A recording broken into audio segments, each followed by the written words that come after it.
Actually काय होतं माहिती, बिग बॉस हा गेमच असा आहे ना की तुम्हाला सगळ्या गोष्टींसाठी प्रिपेअर्ड जावं लागतं.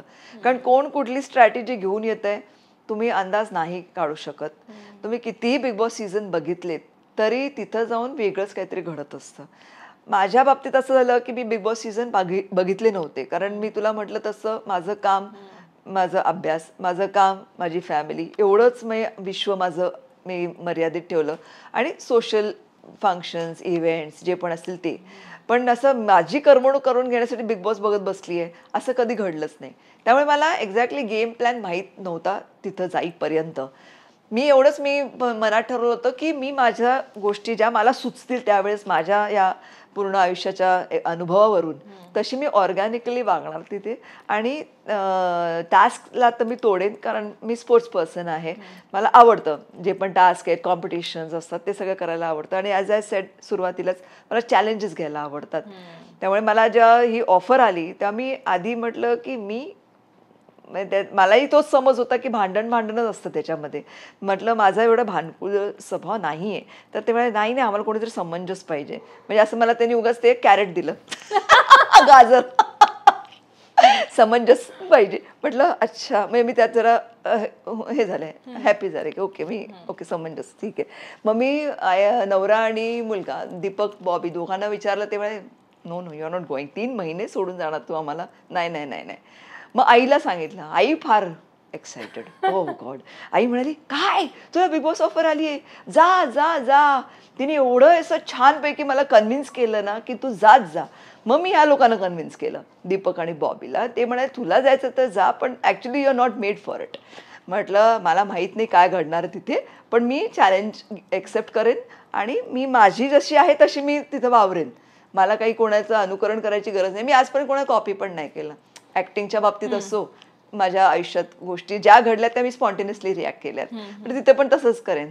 तिथं गेल्यावर जी डिसरिस्पेक्ट मिळाली मला, जी आयुष्यात नव्हती मिळाली, लहान मुलगी असतानाही नव्हती मिळाली, मोठी झाल्या तर नाहीच मिळाली, पण ती जी डिसरिस्पेक्ट मिळाली मला, ते मला तेव्हा कळत नव्हतं की यांची स्ट्रॅटेजी आहे.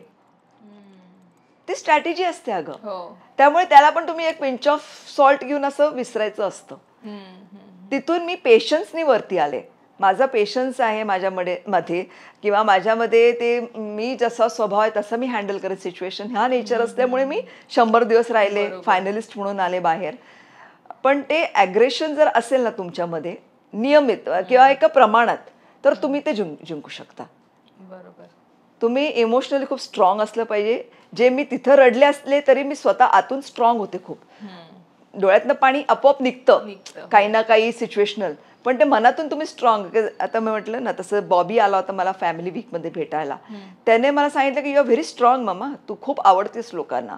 त्याने मला खूप स्ट्रेंथ मिळाली, म्हणजे मला तो कॉन्फिडन्स मिळाला. मी थोडीशी हल्ले होते की म्हटलं काय चाललंय, काय गोंधळ आहे माझ्यामध्ये, काय प्रॉब्लेम असेल की मी हँडल नाही करू शकत ह्या सिच्युएशन्सना. तर मला ते कळलं की ओके ही यांची स्ट्रॅटेजीच आहे. ज्या तो म्हणाला मी स्ट्रॉंग दिसतीये म्हणजे ओके, म्हणजे मी करते ते करेक्ट आहे.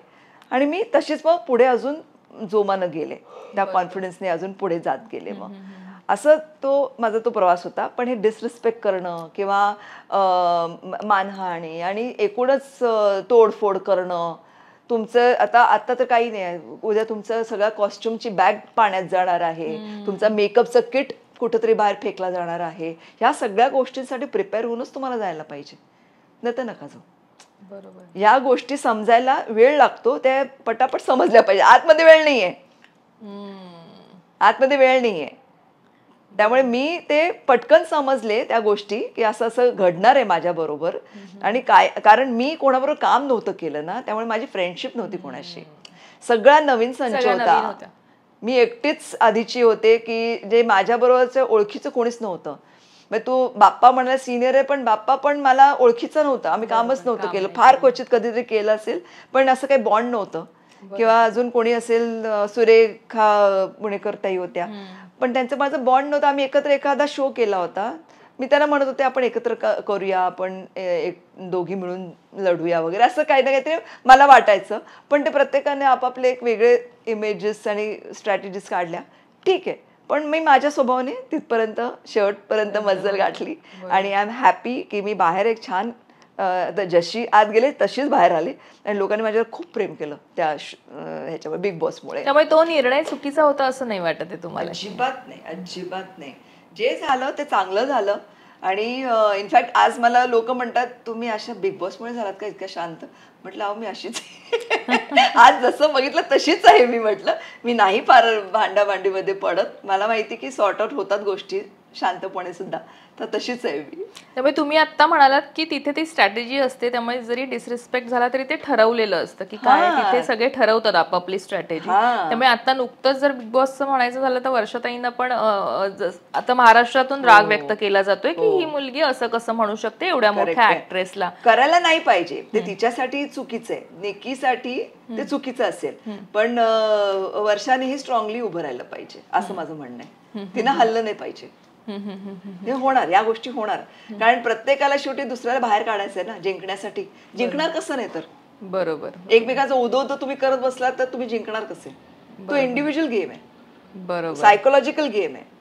ज्यांनी निरीक्षण केलं ना त्या गेमचं तर त्यांना खूप इंटरेस्ट मिळेल त्या गेम मध्ये. म्हणजे त्याच्यानंतर मी फॅन झाली आता त्या गेमची.